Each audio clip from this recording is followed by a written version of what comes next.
ప్రముఖ ఈ-కామర్స్ సంస్థ అమెజాన్ చాలా కాలంగా అమెజాన్ పేరిట యూపీఐ చెల్లింపుల సేవలు అందిస్తుండగా ఇప్పుడు మరో ఈ-కామర్స్ సంస్థ ఫ్లిప్కార్ట్ కూడా యూపీఐ చెల్లింపుల రంగంలోకి అడుగుపెట్టింది. ఇకపై ఫ్లిప్కార్ట్ యాప్ ద్వారా యూపీఐ చెల్లింపులు చేయవచ్చని ఓ ప్రకటనలో తెలిపింది. ఇప్పటి వరకు ఫ్లిప్కార్ట్లో యూపీఐ ద్వారా కొనుగోళ్లకు ఫోన్ పే, గూగుల్ పే వంటి ఇతర ప్లాట్ఫామ్లను ఆశ్రయించాల్సి వచ్చేది. ఇప్పుడు ఫ్లిప్కార్ట్ యాక్సిస్ బ్యాంక్ సౌజన్యంతో సొంతంగా యూపీఐ సేవలను అందుబాటులోకి తీసుకువచ్చింది. దీనికోసం ఫ్లిప్కార్ట్ యాప్లో యూపీఐ ఐడిని క్రియేట్ చేసుకుంటే సరిపోతుంది. ప్రస్తుతానికి యూపీఐ సేవలను ఆండ్రాయిడ్ వినియోగదారులకు మాత్రమే అందుబాటులోకి తీసుకువచ్చామని ఫ్లిప్కార్ట్ ప్రముఖ ఈ-కామర్స్ సంస్థ అమెజాన్ చాలా కాలంగా అమెజాన్ పేరిట యూపీఐ చెల్లింపుల సేవలు అందిస్తుండగా ఇప్పుడు మరో ఈ-కామర్స్ సంస్థ ఫ్లిప్కార్ట్ కూడా యూపీఐ చెల్లింపుల రంగంలోకి అడుగుపెట్టింది. ఇకపై ఫ్లిప్కార్ట్ యాప్ ద్వారా యూపీఐ చెల్లింపులు చేయవచ్చని ఓ ప్రకటనలో తెలిపింది. ఇప్పటి వరకు ఫ్లిప్కార్ట్లో యూపీఐ ద్వారా కొనుగోళ్లకు ఫోన్ పే, గూగుల్ పే వంటి ఇతర ప్లాట్ఫామ్లను ఆశ్రయించాల్సి వచ్చేది. ఇప్పుడు ఫ్లిప్కార్ట్ యాక్సిస్ బ్యాంక్ సౌజన్యంతో సొంతంగా యూపీఐ సేవలను అందుబాటులోకి తీసుకువచ్చింది. దీనికోసం ఫ్లిప్కార్ట్ యాప్లో యూపీఐ ఐడిని క్రియేట్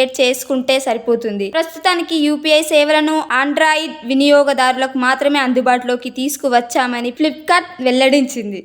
సబ్స్క్రైబ్ చేయండి. Please do subscribe to.